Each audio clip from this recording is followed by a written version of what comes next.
Yo, yo, it's your boy AO, host of Lakers for Live, for fans, by fans. And if you like it or hate it, you could drop a comment and debate it. If you're new to my channel, we are a Lakers enthusiast channel. Give me a shot. Tap in with me. Let's have some discourse. Drop your comments. If you're coming from X, hop over to YouTube, give me a sub, do the like button, and let's get into it. There's a lot to talk about today with the win over the Toronto Raptors, 123-120. The Lakers come out with a hard-fought W and off a Rui buzzer beater. What do you know from the corner? From the corner, I'm loading up my stats right now so we could get into the action. I think one of the storylines that's going to come out of it is the fact that LeBron's double-digit point streak has come to an end. And, he got the ball at the end, and we thought it'd be poetic if we got to, I think it was Billy Mack said it would be poetic if he got the bucket to win the game, to get to his double-digit points. But instead, he gets the ball from AR, drops it down to the corner for Rui, who puts it in from three in the corner and gets us that W. Toronto is number 2 in the East. They've been really good. This was a solid win. And what we talked about from our last live, in an embarrassing game against the Suns, it's all about the response. And there was no Luka today, who's out for personal reasons. Had a baby, and is in Slovenia. He's out. Looks like he's going to be out tomorrow. And again, no Smart. Injury management on that back. I'm a little concerned on if it's precautionary or if Smart actually has something serious. But another game he didn't play. I would be surprised if he played tomorrow, but hopefully he does. Nonetheless, the Lakers shorthanded. That's been the theme all season for us. And we're playing against a talented, long Toronto team. BI's been playing good basketball. They got Scotty Barnes over there. Emmanuel quickly. No Pirtle today, and no RJ Barrett. So they had some players out as well. And we'll get into the takeaways, right? My first takeaway from all of this is Austin Reeves is him. And his stat lines have been ridiculous when Luka has been out and he's had to carry the load. Braun was here today, and, you figure maybe the dynamic changes a little bit. He has more support. He was carrying this Lakers squad today. Absolutely carrying this squad. 44 points on the night, 5 rebounds, 10 assists, 13 for 21 from the field, 5 for 11 from 3. That 3 ball is really starting to come around for him. Started the season, first handful of games, 10, 12, 13 games, was under 32%. He's been shooting the ball well from 3, which I think has really changed the game. Got to the line 15 times, 13 for 15.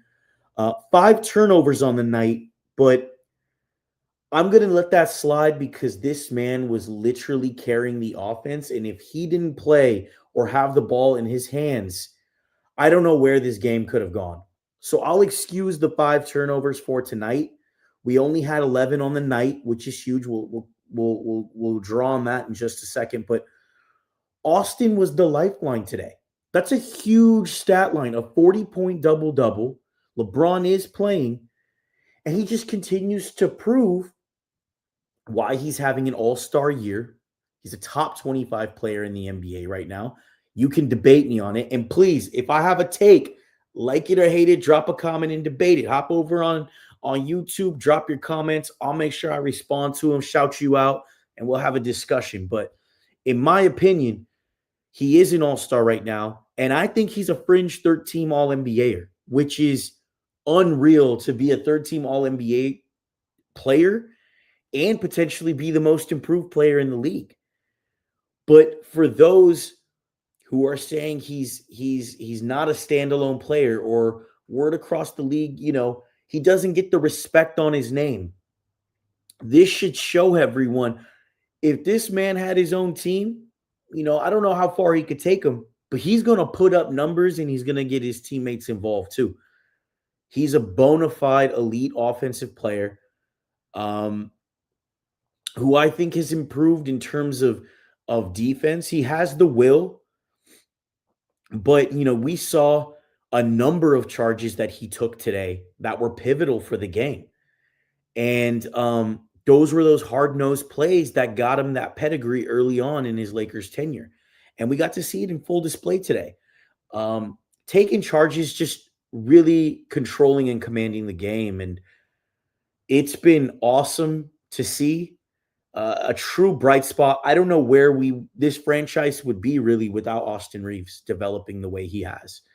And it really, again, was exemplified today, where if he has a subpar game today, we're getting blown out, which is wild. We are getting blown out today if Austin Reeves doesn't have a big game like this. And just seeing this stat line, 44-10, is putting the league on notice. He's not that aesthetically pleasing looking player and doesn't have that marketing appeal. He's just a straight hooper. And people need to start putting more respect on his name. And mind you, these Giannis rumors dropped, right? He could be requesting a trade in the coming weeks. I know he just got hurt, but the word is his agent is talking with the Bucks on Giannis's future. And these packages are being thrown around from the Knicks, from the Spurs. And, you get to the Lakers and it could potentially be AR-15. And I want to preface with, AR-15 is my favorite player on the Lakers, even with Luka there. Been rocking with him since his rookie year, have his jersey, rep it proudly. I'm really loving how much he's developed, but obviously Giannis is in a class of it, himself, right? Perennial MVP candidate, just a top player, elite player, top 5 player in this league. But the point of this is, maybe a year or two ago, you say Reeves' name in a package like this, and people laugh you out the room. What is this? That's a poo-poo platter of a package. Austin Reeves, are you kidding me? If you're the Bucks and you see Austin Reeves in a package, and obviously other things would have to be involved. We're not the strongest package from a comprehensive standpoint, but if you're Milwaukee, even with Austin Reeves being a max, you're kind of going, would he stay? Because this dude is a hooper. You can build around him. He does do more than just score. He can play make. He does have defensive qualities to him. He's not elite, but he's adequate. If you surround him with a POA and a wing defender, that just shows you how much Austin Reeves has grown in his career. And people need to put respect on his name. Whether that trade happens or not, that wasn't the point. But you have to seriously consider a package where Austin Reeves is involved. He's a wanted player across the league, and he's demonstrating how much he can dominate a game. And I think it's a big testament to him. And I think he really won us this game tonight. Huge, huge game from Austin. And, to my next point, the next takeaway in this game, I thought we got some good production, especially in that first half from our bench. Jake LaRavia finally came alive, 14 points, 7 rebounds, 2 steals, 2 for 3 from 3. Very efficient from the field. Had 2 turnovers, but he also had some big defensive plays. That block at the rim, that was a momentum shifter, and he saved a guaranteed 2 points. I thought he shot the ball well. It's coming around as well too. Nick Smith Jr. had a burst of energy off the bench, 12 points, 2 steals. He had a nice play where, Toronto was going down for a break off a turnover. He strips the ball as they're going for a layup, brings it back, has another 2 on the other end. And I thought his energy was great. Much, much needed. Adu Thero, yeah, 4 points, 4 rebounds. I'm sorry, that was Jackson Hayes. 4 points, 1 rebound, 1 steal. But I thought put an imprint on the game in just 10 minutes of play. He had a real nice finish in the lane. It was kind of that reverse, and I'm like, oh, did he do that? Had a nice pick, got into transition, got fouled. He brings activity and energy, which this roster right now, with Smart out especially, desperately needs. And he's got the physicality in the frame for an NBA player, even though he is a rookie. I think it's time for JJ Redick to highly consider starting to develop him in real games, giving him some minutes in the rotation, and bring him up like we did Max Christie. Granted, 2 different games with the same development structure. I think he's proven in just a short amount of time what he can give this roster. And it's something that is sorely needed. You have a player out there that gives a bleep, has energy, is active with their hands, getting in the passing lanes, can rebound, and can confidently finish at the rim. Let's start to put money in that stock and invest in it, because I think it'll pay dividends at the end of the season. But it's time.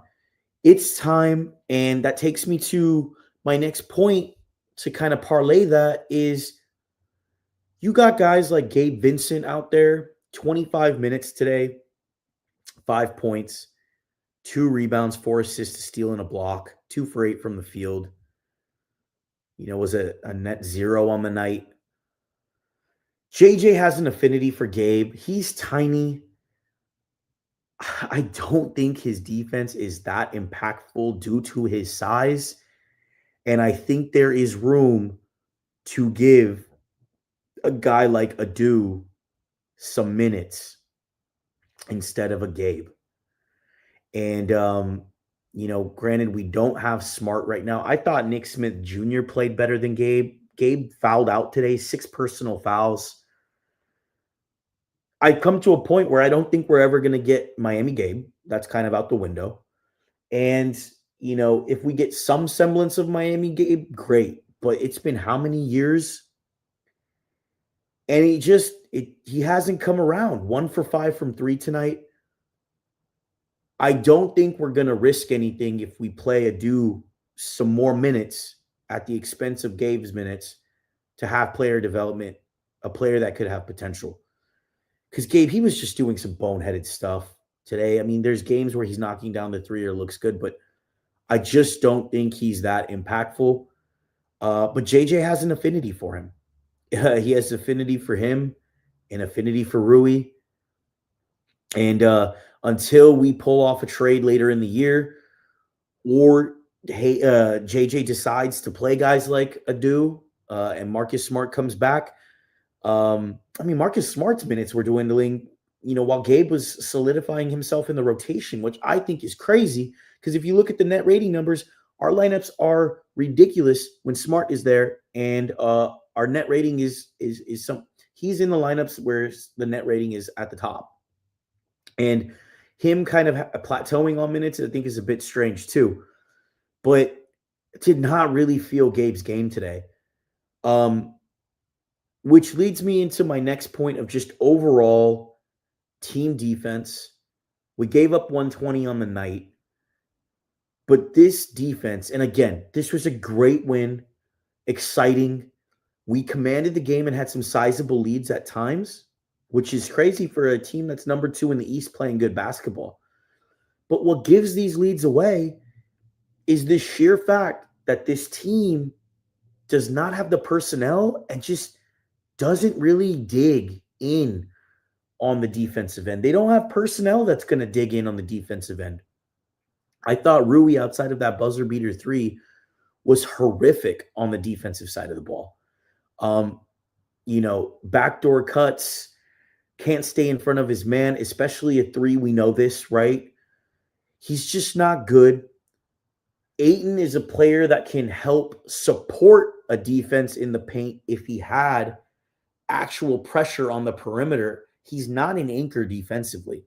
But You give him an opportunity to get himself set, look at reads, rotate, and be a secondary defender, at the rim. He can get to his spots and block shots, but just really no resistance. I mean, LeBron James hasn't been a defensive anchor at all. Um, could barely even rebound the ball today, and we'll get to LeBron, but the defense is a huge concern. And granted, we didn't have Marcus Smart today. He's the anchor of our defense. He's the culture setter. He's the tone setter on defense. Why our net rating is so high when he's in the lineup and he's playing minutes. But just overall, I thought Jake LaRavia had good moments on defense, but I think JJ needs to highly consider figuring out how to get Vando some minutes. We need some disruption on defense, especially if you're not going to play a real minutes to develop. I don't think there's a drawback of playing Vando over Gabe Vincent either. And play him in bursts, but you need some energy on the defensive end. And, while LaRavia had some moments, we just don't have that athleticism, that foot speed on the roster. That's something that Rob Pelinka needs to. He has a sample now of 21 games. It's evident we didn't need 21 games. We knew Rui, LeBron, Ayton was going to be tough defensively. And with LeBron ramping up right now and him not being the anchor that he is on defense, it is looking bad. It is looking bad, and you're not going to be able to sustain over an 82-game season playing this way. And you're not building on anything towards the playoffs. And it makes you, on our last live, we talked about if you're not efficient scoring, you lose what you're good at, your strength, and you have no backup plan after that. You can't really string stops together. You have to really shoot your way and stay on pace offensively with the team to beat them, especially good teams, which is tough, right? Our best defense right now that contributes to defensive rating is being able to execute offensively. You have to be near perfect on offense and not turn the ball over and not give those transition points to teams, those easy buckets, those corner threes, and give them extra possessions. That's our best defense right now, if that makes sense. We turned the ball over only, what was it? We ended up turning the ball over 11 times tonight, which is good. That's a good solid game. Points off turnovers 14-14, so we didn't lose that. There's a huge discrepancy in points off turnovers in wins and losses. And this definitely is right around the average. I think the average in wins I saw on the TL was 18 points off turnovers versus 29 in losses. So controlling the ball right now is our best defense, and we can't be sloppy. We have to execute in a very effective and efficient manner. And because you saw how much of a detriment turnovers are against a good athletic team that can defend, get out in transition. You saw how we got mollywopped by the Suns, and the turnovers was the reason why. So continuing to execute well, not have sloppy plays, not give away possessions to other teams is going to be the Lakers' best defense until we get some reinforcements, until we get Smart back and adjust our rotations. Waiting to see when Smart's back, because I think this next game he has to start. You cannot continue with Rui, this ramp up LeBron, and DeAndre Ayton in the starting lineup. You're going to get cooked. And we're playing better teams now. You can't put that much pressure on executing that effectively on offense, especially when Luka, Austin, and LeBron are still finding their footing on offense. When we talked about that in previous shows, that's something we need to find the synergy with the trio. That's something else JJ needs to instill. But until then, get Marcus Smart in the starting lineup. I don't think it's going to affect Rui scoring off the bench. If anything, it's going to bolster that second unit. against other teams' second units. And I think we need to work with what we have. And Adu is a part of that. And I don't think Vando is dead money. That is dead, that doesn't play. We got to find something for him. We got to find something for him in bursts, be able to add some energy on the defensive end. But that's starting to become a big concern to me um, as we kind of progress through this next quarter of the season, right? We really got to shore up that defensive end. And we got to just work with what we got until Rob pulls the trigger on something. Is it Keon Ellis? We've talked about him in our shows, right? For a Dalton Connect, would Sack be interested? Brett Siegel, I believe, he put out something that the Lakers are working on, trying to acquire a Herb Jones. I would love Herb Jones. It's a bit of a pipe dream to me. But players like that, two-way players, is what you're going to need in order for us to take that next step. But, Laker Nation, for those that are watching, how are you feeling about the defense? Is it a concern to you?